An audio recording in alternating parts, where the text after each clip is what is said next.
Good evening, good evening, good evening. Free to Hill family.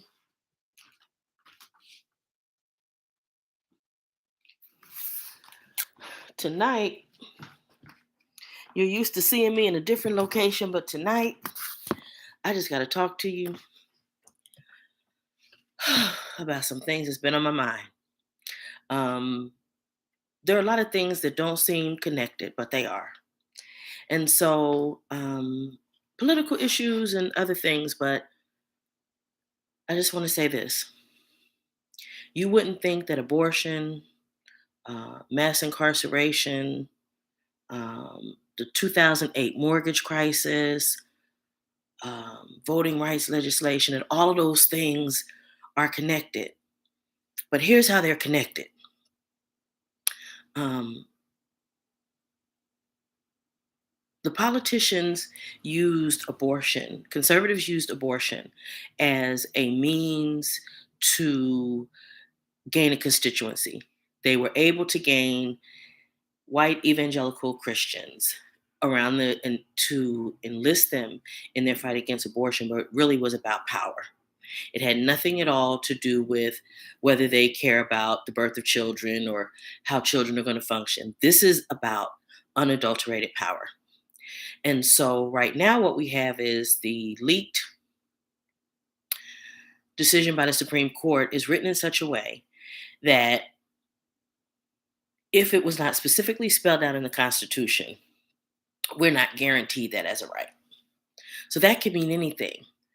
The only people that were we the people in the Constitution were white land owning males, white male landowners.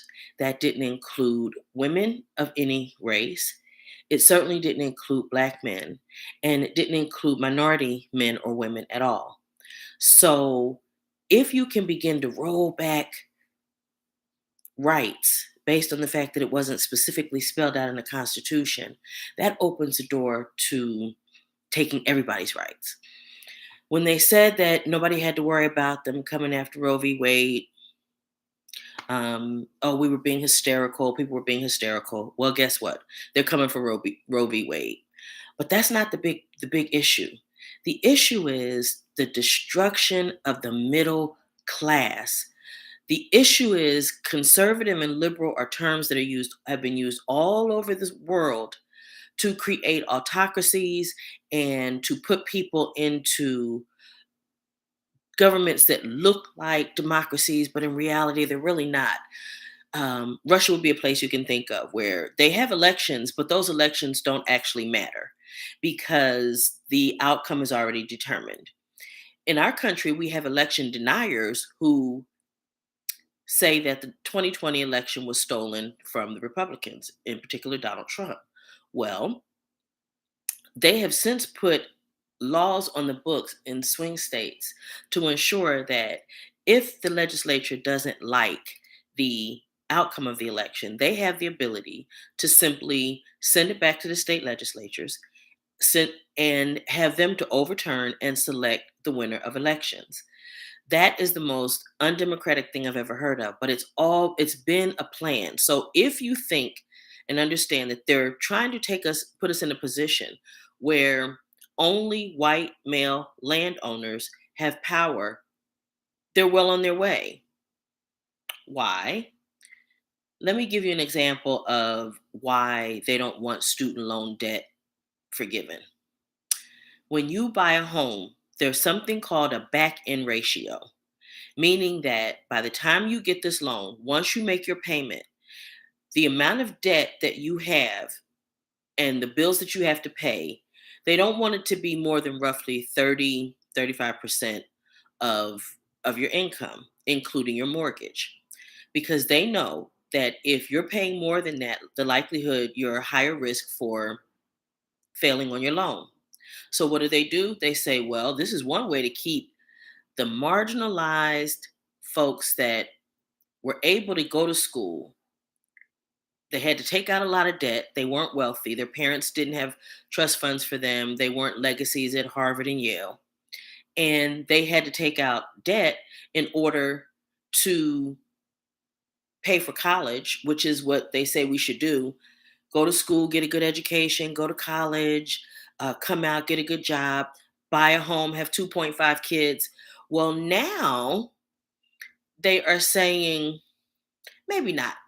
Maybe you should just rent the American dream.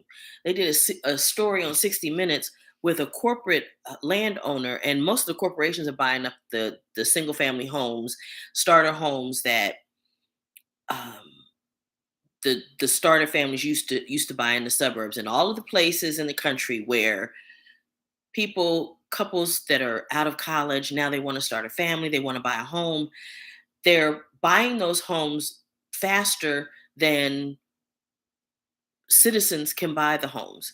And what they did in the 2008 mortgage crisis was this: they gave loans to people they know could not afford those loans. They gave them on something called stated income. So just because I said this is the amount of money I have, then that means that this is how much I can afford. They issued those loans with what's called variable interest rates.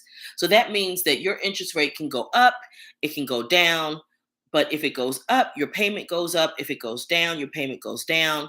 And what they did is they gave out these loans, millions of loans across the country. And then they decided, well, we're going to raise the interest rate. They foreclosed on the properties, which they knew the people would default because they couldn't afford it in the first place. And then they foreclosed, and the only people who could buy those properties were corporate entities. The big issue in America is money. It is money and power.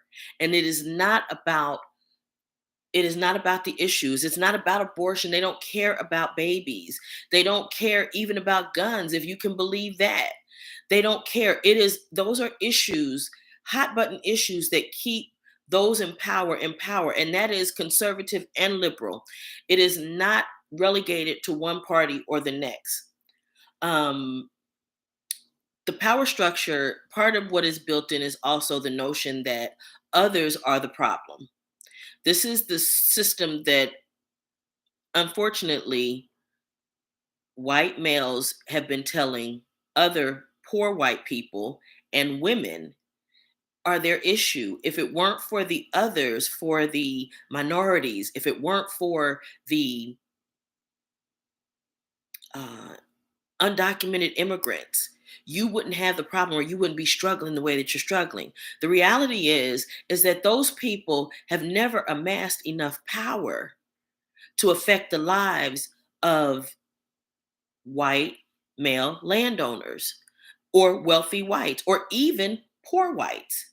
So what happens is support those people support the power structure against their own interests.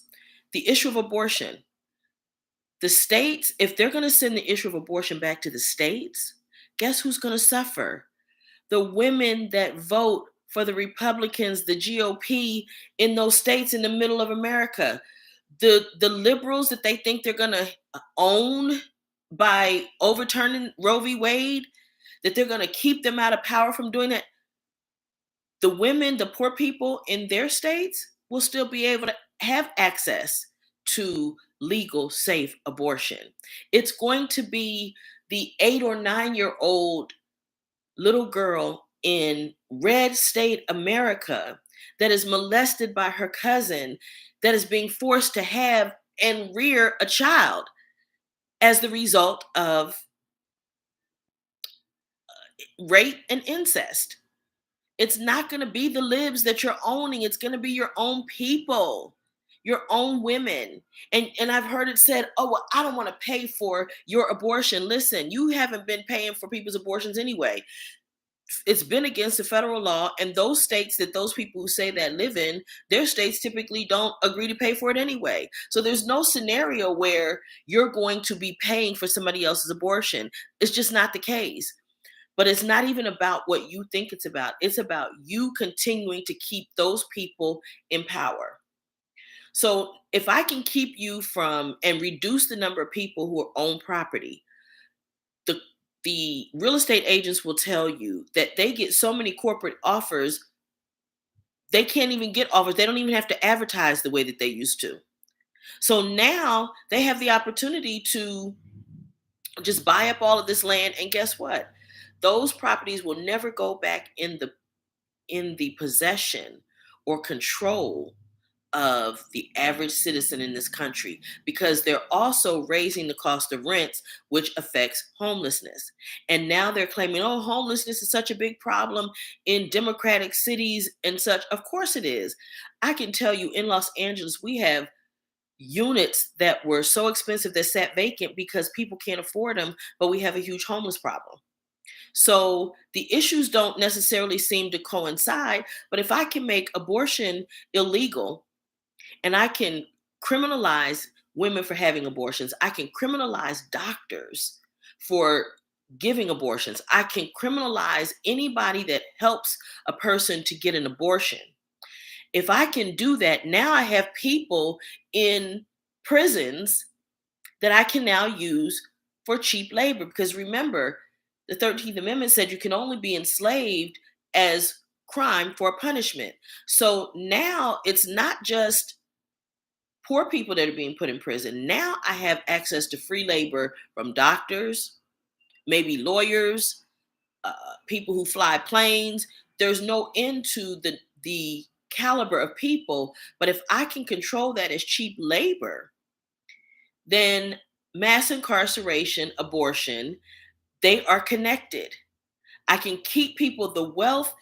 One of the most common ways for people to go from marginal income to generating generational wealth was through land ownership. It was through real estate. And in 2008, when they started giving those stated loans and they foreclosed on millions of pieces of land in this country, those families' generational wealth was cut off. They no longer have it. So now they're not landowners. I went to college. I'm educated. I can read. Because remember, they're also trying to do away with public education, trying not intentionally not to educate our citizens and our children. They don't mind them being slaughtered in elementary schools, but they do mind if they're educated. So we need to not educate them, but the ones who are able to sneak by and get educated, we need them not to be landowners if we're trying to go back to the strictest interpretation of the Constitution of the United States. That's problematic. The Supreme Court is saying that if it wasn't specifically spelled out, it is not a guaranteed right in the United States. Think about how many things are not spelled out in the Constitution because there was no anticipation. Though some things, the technology that we have now didn't even exist at that point. But now, if it wasn't the strictest writing and lettering, so now it doesn't apply, that puts everybody in jeopardy. That puts everybody in jeopardy. In 2021, there's a list that's compiled every year of democracies and the state of democracies. And this, in 2021, the United States was, for the first time ever in the history of them chronicling democracies, was put on the list of sliding democracies. That means that it's in jeopardy of failing. It's not yet a failing democracy, but it's sliding, and a few things here and there, like being able to overturn the votes of the people and send it back to the state legislators to allow them to select the electors and select our president and select and overturn elections at local levels. So what do we have? You can, once you start putting those things in place, let me say this. All of the things that failed, that saved our democracy in 2020, it was a very intentional plan. Those things, they have put laws in place to intend that it will work the next time. It will work the next time because they put law. So when people were talking about how silly elements of the voting rights law in Georgia, for example, making it a crime to hand out water to people standing in line, I was incensed because I kept thinking, but that's not the problem with the law. That's not the big issue. I don't care. People can bring their own water. But if after they vote and somebody decides, no, I don't like who you voted for, that is the most undemocratic thing you could think of. But that's what states in the United States have put on the books since 2020. There are over 400, some of them proposed. But these are the things that were put in place. But it's not about who can vote. It's that if, in fact, I can tell you that your vote, I can nullify your vote, even at the local level, then I get to control everything. I can gerrymander districts, map so that people of minority persuasion no longer have representation. They can't have their own representation. All I have to do is claim fraud, and then I can just overturn what they did, or I can take it out of the hands of election officials and we can decide. That's all undemocratic. And this channel typically is about healing, healing. But how are we going to heal when we have elected officials who place money and power over the lives of our children? Don't tell me that it's not about guns. But guess what? The big thing is that the reason we can't get any gun reform or simple background checks that 90% of Americans want is because it's not guns, it's mental health. These are mentally ill people. Okay, well, let's go back to, well, then let's fix that. But you haven't proposed any legislation for that either. Ronald Reagan closed down the hospitals and facilities that treated and housed mentally ill people in the 80s. He closed them down and threw them on the street. And that's why all across this country, in large numbers, the homeless tend to be their high percentage have mental illness. But you're not trying to fix the problem.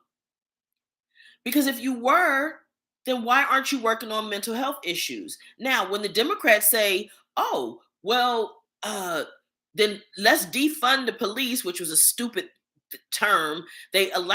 Somebody said that and they allowed it to be used. That was just idiotic on their part because I live in the ghetto, have lived in a ghetto most of my life, and I want law enforcement. I probably have as many law enforcement officers' phone numbers in my cell phone as I do thugs and criminals, okay?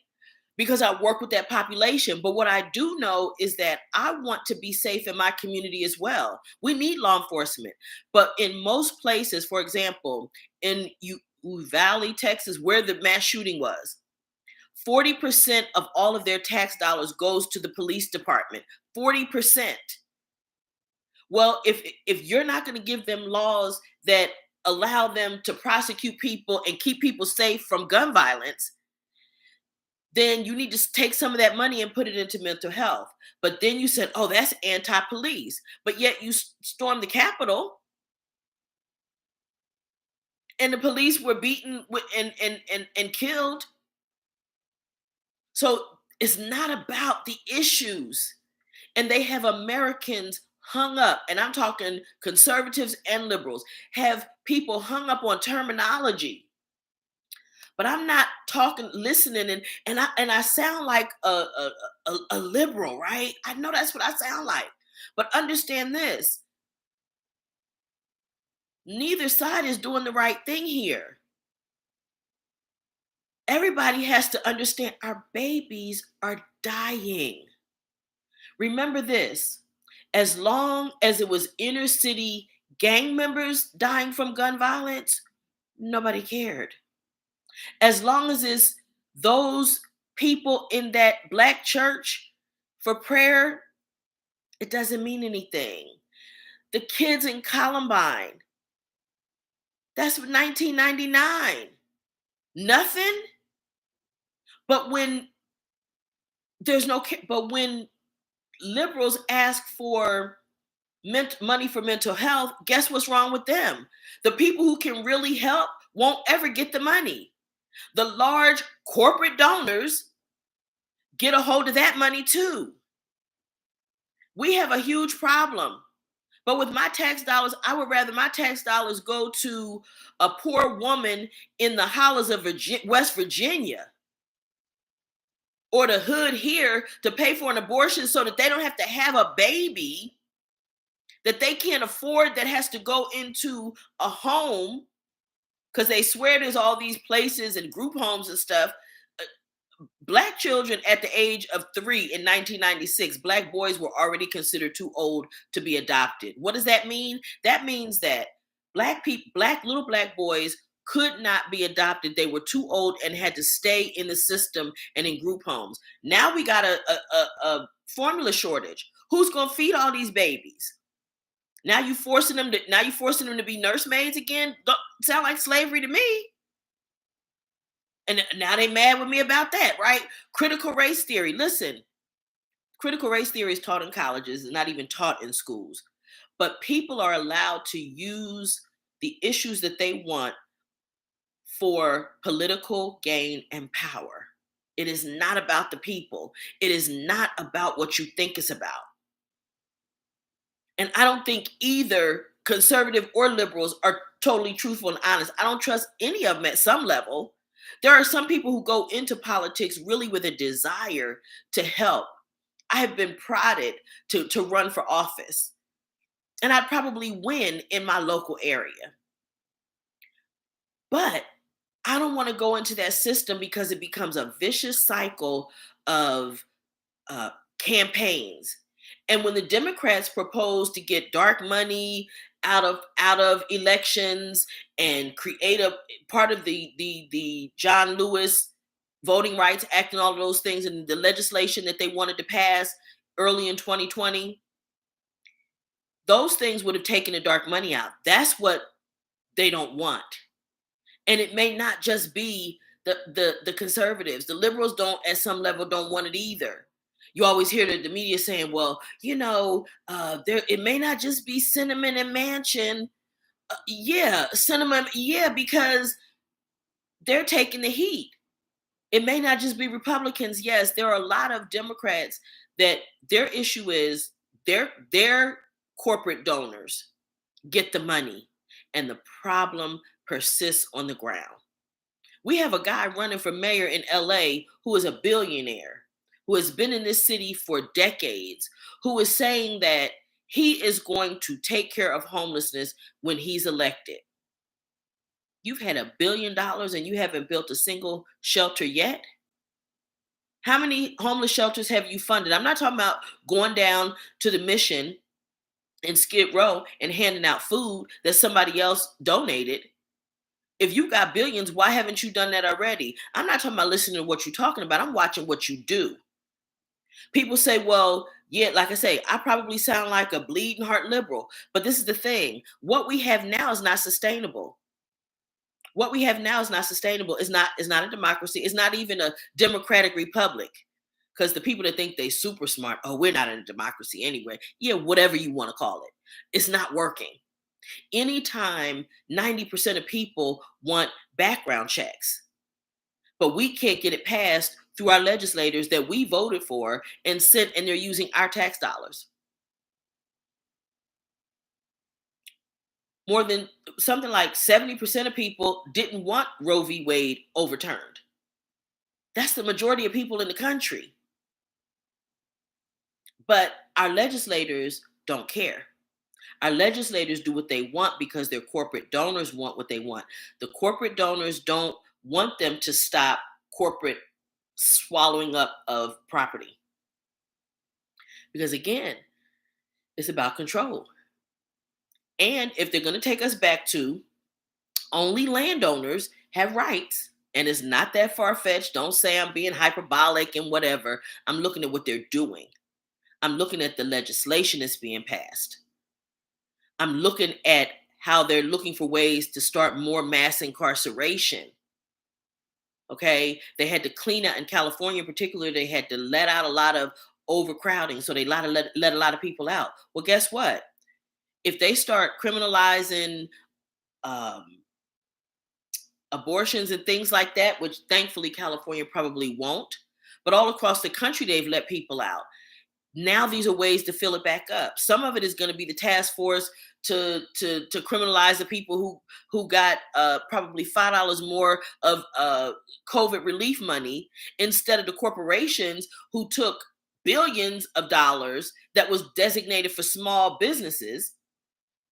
They're not going to prosecute them because the legislatures, and particularly under the Trump administration, gutted particular agencies to make sure that they didn't have the money and the funding and the expertise on hand in order to prosecute these things. So the only people they can go after are the mid-level folks. The folks like me who can't afford a $200 an hour, $300 an hour lawyer to defend me. And so they'll take my stuff from me. But these are the kinds of things that, so again, it is not about the issues. It is about the power structure in this country and who's going to run things. And whether we like it or not, I just have to call it like it is. Our structure was built in white supremacy on the notion that white males are the ones who know what's best for everybody else. And if the opinion in Roe v. Wade becomes law, and it's the way it's written, that will be used in the future to as precedent to overturn longstanding law. There's terms for it. I'm not even gonna bother to go into it because you don't care. But just know this, that it will allow them to overturn things that we have lived with, including because there's already articles they intend to come for birth control. They're now calling it, as opposed to birth control, they're now calling it abortion inducing medication. Go back and look at Brett Kavanaugh's confirmation hearings. He started referring to it as abortion inducing medication. Articles, people they've already come out and said, oh, we're going after Plan B pills, all of those things. They're all on the line. So when they say, well, just practice safe sex and abstain and all that, guess what? Yeah, okay, but now I'm raped. So how do I stop that? Rape has never stopped from the beginning of time. And so again, it is to keep people out of the middle class. It is to eradicate that so that there's only wealthy and poor. And the wealthy make the decisions, which is a very small minority, and the poor can only be in service to the wealthy. Now, I'm not an anti-gun person, but we cannot act as if guns are not a problem. We are the only country in the world, the only one that has the phenomenon of mass shootings that we have. I had somebody say, well, you can't legislate it, and if you take their guns, then it'll be nice. But guess what? You can't kill 21 people in less than an hour with a knife. If a person wants to get into your home, your alarm is not going to stop that. It may slow them down, but it's not going to stop it. But there's sure a lot of people out here with alarms on their houses, aren't there? It doesn't stop people from buying them. Seatbelts never stopped people from dying or from drunk driving. It sure slowed it. The law sure slowed it down by all of those laws that were put on the books that made it costly to have DUIs. But the seatbelt, we don't argue about the seatbelt. We don't argue about the seatbelt. It may not stop it, but it sure can help people from dying if they're in the crash based with the drunk driver. So don't tell me that legislation is not the answer. If you're telling me, because one of the things that they say is this is a mental health issue. Well, fix it. Fix that. Where's the legislation to fix that? Show me what you've done since Columbine. Let's just go to Columbine. Show me the legislation you have to fix the problem with mental health so that they can stop killing our babies. So that children between the age of 7, 8, 9, and 10 can go to school and come home. at the end of the day. These are children. They shouldn't have to know how to duck and hide and barricade themselves in a room for political gain, money, and power. The issue is the average citizen, and I will tell anybody that will listen, it is the silence of the average citizen that has, and the well-meaning people who support the policies that kill our people. It's very much economic. It is even more than race. It's economic. It's just that race was used in America as a way to differentiate poor white people from poor black people and minorities so that the poor white people can continue to support the wealthy white people. It's just the way that it is. Don't be mad at me. Look at the structure. That's just the history. You can even see it today. So, again, I say it's not necessarily about the issues, it's about power. It's about power and it's about money. And so, abortion, the mortgage crisis, not forgiving student loan debt, um, uh, single family home, not making single family homes affordable to people, the corporate sucking up of all of our land and real estate. All of these things are connected. And if you haven't been caught up in the tragedy of any of the issues that I just mentioned, mass incarceration, abortion, financial crisis, student loan, predatory student loans, if you haven't been caught up in any of those yet, the victim of a mass shooting, gun violence, you're extremely blessed and extremely rare in the United States of America. Don't take it for granted, but just know this, it won't stop with us. It's coming for you too. It's coming for you too. And a lot of the people that think and support this lean or this push toward autocracy, they think they're going to be on the winning side. It's the most amazing thing I've ever seen. How do you think, as a poor person living in the rural area in North Carolina, you're voting for these people and you're never going to be in their class? They're gonna make sure anything you can do to get a leg up. Inflation, all these different things. Oh yeah, it's all connected. So just know this: they're not just coming for the others; they're coming for you too. The only thing you will wind up being is labor. You're a vehicle, you're a means to an end. They don't care about you and your children. And I can't stress enough, this is not relegated to one side or the other. They all have their politicians by nature. And it's our fault because by nature, Citizens United, which allowed corporations to invest in our elections, is the reason we're in as big a mess as we're in right now. Because you don't have to know who's behind all the ads that you see. You don't have to know who's really behind things. All you have to do is just believe and listen and take their word for it. So I just say to you guys, remember, when you're arguing and when you're calling names to people who don't agree with you, it's not about either one of you guys. And neither one of you guys or your positions can fix it until we fix the structure in this country, which has allowed money to be the thing that runs the country. I'm irritated. I'm heartbroken. I'm enraged that 19 babies won't get to grow up. But they're not just the 19 babies. Every kid in that classroom now lives with the trauma of being in that school that day. All of those families, they say how the media reports how the families, it's a small community.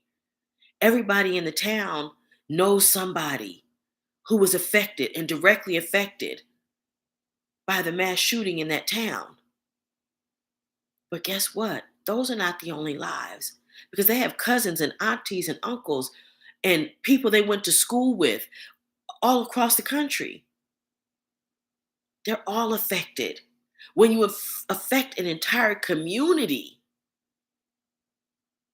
you're affecting everyone, and nobody escapes. Nobody escapes. So again, I'm just want you to understand what we're really dealing with. If we want to fight something, that's what we need to be fighting. And I didn't even mean to go on this long, but I'm just enraged. I'm tired. What we have now going on is not sustainable. And anybody that comes and they want to call me names and say I'm this is not going to fix it for me or your children. So let's look at some solutions. Okay, we're not going to have background checks because these are mentally ill people. Can we have some mental health legislation? Can we have some resources put into mental health then? And make sure it gets down to the people at the bottom, the people on the ground at the local level in the communities, that it's not only 5 or 6 major organizations or entities that can access the money for mental health. The baby formula shortage was created because only 4 companies in the United States manufacture 98% of baby formula made in this country and distributed and consumed in the country.